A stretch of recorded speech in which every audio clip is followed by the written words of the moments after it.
హర 8వ శ్లోకం. తద్యాద్దయానుపవనో ద్రవిణాంబుధార అస్మిన్నకించన విహంగశిశౌ విషణ్ణి దుష్కర్మఘర్మమపనీయ చిరాయ దూరం నారాయణ ప్రణయనీం నయనాంబువాహ.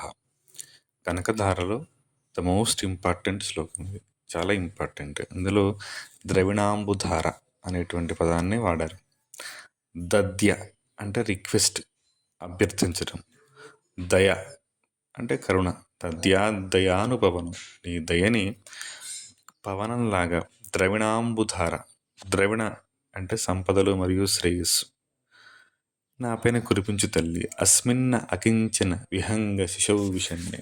విహంగము అంటే పక్షి, విహంగ శిశువు అంటే పక్షి పిల్లలాగా ఎగరలేకుండా నేను విషణ్ణవదనంతో దుఃఖంతో ఉన్నాను తల్లి. దుష్కర్మ ఘర్మ మపనీయ చిరాయ దూరం. దుష్కర్మ ఏదైతే నేను చేసుకున్నానో అంతకుముందు, దాంతో బంధింపబడి ఎంతో దుఃఖంతో ఉన్నానమ్మా. కర్మ, ఘర్మ అంటే దుష్కర్మ అంటే మనం చేసుకున్నటువంటి దుష్కర్మలు. దాని యొక్క కర్మ చేసేటప్పుడు చాలా సంతోషంగానే ఉంటుంది, కానీ దాని ఫలితం అనుభవించేటప్పుడు చాలా ప్రమాదకరంగా, ఇబ్బందికరంగా ఉంటుంది. ఆ దుష్కర్మలో చిక్కుకున్నటువంటి జీవుడు తద్వారా వచ్చే ఫలితాలు ఎలా వస్తున్నాయి, ఎట్నుంచి వస్తున్నాయో అర్థం కాని ఒక దీనస్థితిలో ఉంటాడు. అది అనుభవిస్తున్నాడు. ఎలా ఉంటుంది అది? విహంగ శిశువు విషయండి. దాని నుంచి బయట తెలియని ఒక అయోమయ స్థితిలో ఉంటాడు. ఎలా అయితే ఒక పక్షి పిల్ల ఎగరటం చేత కాకుండా ఉందో, తెలియకుండా ఉందో, ఎలా దుఃఖిస్తుందో, ఈ దుష్కర్మ వల్ల వచ్చిన ఫలితం ద్వారా దాని నుంచి బయటపడటం తెలియక దుఃఖిస్తూ ఉంటాడు. దాన్ని ఘర్మ అంటే తడుస్తున్నది అని అర్థం. గాలి వానల చేత భూమి మీద వర్షం ఎప్పుడైతే పడితే అదంతా కరిగిపోతుందో, నారాయణ ప్రణయనీం నయనాంబువాహ. నారాయణుడి ప్రియసఖమైన తల్లి, నీ చూపులు పడ్డప్పుడు ఆ చూపులు వర్షంలాగా కురిసి నా దుష్కర్మని దూరం చేసి ద్రవిణాంబుధార సంపదను శ్రేయస్సును నాపై కురిపించి నన్ను ఈ కర్మ నుంచి విముక్తి చేయి తల్లి అని శంకరాచార్యుల వారు అడుగుతున్నారు. ఇక్కడ ద్రవిణాంబుధార అన్న పదం ఉపయోగించడం వల్ల ఈ మొత్తం స్తోత్రానికి కీవర్డ్ అనమాట ఇది. అదే తర్వాత కాలంలో కనకధారగా మారింది, ద్రవిణాంబుధార అన్న పదం వల్ల. అయితే ఇక్కడ కేవలం శంకరాచార్య వారు సంపదని శ్రేయస్సుని మాత్రమే అడగలేదు, కర్మ నుంచి దూరం చేసేటువంటి ఒక టెక్నిక్ ఇక్కడ ఇచ్చారు. ఒకటి, మన సంకల్పం ద్వారా ఏదైతే మనం అంతకుముందు చేసుకున్నటువంటి దుష్కర్మలు ఏవైతే మనల్ని ఇబ్బంది పెట్టి బయటపడలేని స్థితిలో ఉన్నప్పుడు మన లోపలే ఉన్నటువంటి చైతన్యాన్ని మనం ఆశ్రయిస్తే దాని నుంచి మనం బయటపడేటువంటి సొల్యూషన్ మనకు దొరుకుతుంది. ఏదైనా ఒక సమస్య బాగా మనల్ని ఇబ్బంది పెడతా ఉంది, ఫిజికల్గా అయినా అవ్వచ్చు, స్పిరిచువల్గా అయినా అవ్వచ్చు, ఎలా అయినా అవ్వచ్చు.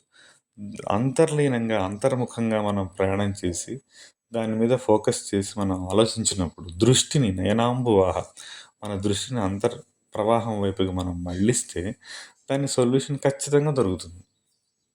అది కేవలం సంపదని లేదా డబ్బుల్ని మాత్రం ఇచ్చే శ్లోకం కాదు. పూర్తిగా ఆ కర్మ నుంచి మనం బయటపడి పరమాత్మ వైపుకి, మనలో ఉన్న చైతన్యాన్ని గుర్తించేటువంటి ఆ స్థితి వైపుకి మనం నడిపించేటటువంటి అద్భుతమైన శ్లోకం ఇది. కేవలం డబ్బులకి లేకపోతే వేరే వాటి కోసం మాత్రమే ఇచ్చే శ్లోకం కాదనమాట. దాంట్లో ఇంకెంత రహస్యం. దయానుపవనం. దద్య అంటే రిక్వెస్ట్ చేయడం. ఎవరిని రిక్వెస్ట్ చేయాలి? లోపల ఉన్నటువంటి ఈ చైతన్యాన్ని రిక్వెస్ట్ చేయాలి. మనలోనే 2 రకాల కాన్షియస్నెస్లు ఉంటాయి. ఒకటి హయ్యర్ కాన్షియస్నెస్, హయ్యర్ సోల్. మన సోలే, మన ఆత్మే ఆ లోపల కదలకుండా ఉంటుంది, అది మాట్లాడదు, ఏం చేయదు, సాక్షిలాగా గమనిస్తూ ఉంటుంది. ఇంకొకటి జీవుడి రూపంలో, అంటే మన లిమిటెడ్ కాన్షియస్నెస్లో ఏదైతే జన్మ తీసుకుంటారో అది కర్మ చేస్తూ ఉంటుంది. దీన్నే భగవద్గీతలో 2 పక్షులు ఉంటాయి.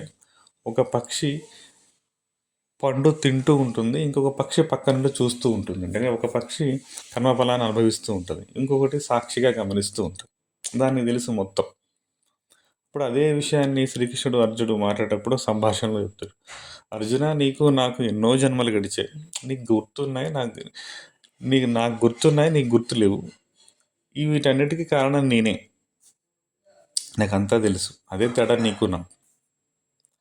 అలా ఏదైతే అంటే మనలో అది అర్జునుడికి, కృష్ణుడికి సంభాషణ మాత్రమే కాదు. ప్రతి ఆత్మకి లోపల ఉన్న పరమాత్మకి ఉన్నటువంటి సంభాషణ. అది దాన్ని మనం ఆశ్రయించాలి. ఎప్పుడైతే మనం దాన్ని రిక్వెస్ట్ చేయాలి. దయానుభవనం. దాని దయ కోసం మనం మనం అడిగితే అక్కడి నుంచి రిప్లై వస్తుంది. అది ఎలా వస్తుంది? ప్రవణో ద్రవిణాంబుధార. ఒక్కసారి అది అక్కడ నుంచి ఎప్పుడైతే మనకి ఆ దృష్టి మనకి ఆ ద్రవిణాంబుధార అంటే ఆ శ్రేయస్సు దీనికి చెయ్యాలి, ఇన్ని సంవత్సరాల నుంచి తాపత్రయపడుతుంది, ఇన్ని జన్మల నుంచి ఇది ఇబ్బంది పడుతుంది అన్నటువంటి ఆ కదలిక ఆ మూల చైతన్యం నుంచి వచ్చినప్పుడు ఆ కర్మ పూర్తిగా కరిగి వెళ్ళిపోయి ఈ లిమిటెడ్ కాన్షియస్ తిరిగి తన మూల చైతన్యం వైపుకు, తన అసలైనటువంటి సోర్స్ వైపుకు చేరుతుంది. ఇది ఇక్కడ అంతరార్థంగా మనం తీసుకోవాలి. అందుకే చాలా ఇంపార్టెంట్ శ్లోకం ఇది. దయానుపవనో ద్రవిణాంబుధార అస్మిన్ అకించన విహంగ శిశో విషణ్ణే. ఇది ఏమీ తెలియని ఆ తరతాన్ని మరిచిపోయి తన తన ఉనికిని, తన సస్వరూపాన్ని మరిచిపోయిన ఆత్మ విహంగ శిశువుని ఒక పక్షిలాగా దుఃఖిస్తూ ఉందన్నమాట. ఆ దుఃఖం నుంచి బయటపడటానికి తిరిగి ఆ మూల చైతన్యాన్ని ఆశ్రయిస్తే అది మొత్తం దీన్ని దూరం చేసి తన వైపుకి అది తిప్పుకుంటుంది. మళ్ళీ ఆ చైతన్యం వైపుకి, మళ్ళీ దాని వైపుకి మనం వెళ్తాం అనేటువంటి ఒక దివ్యమైన జ్ఞానాన్ని శంకరాచార్యుల వారు ఈ శ్లోకంలో నిక్షిప్తం చేసి మనకు అందించారు. ఇది సంపదల కోసం మాత్రమే కాదు, ధనము, సంపదలే మాత్రమే కాకుండా తిరిగి పరమాత్మ వైపుకు నడిపించేటువంటి ఆ దృష్టిని మన వైపు కల్పించి అలా మనం ముందుకెళ్ళాలనేటువంటి చెప్తున్న అద్భుతమైన సారాంశం ఇది.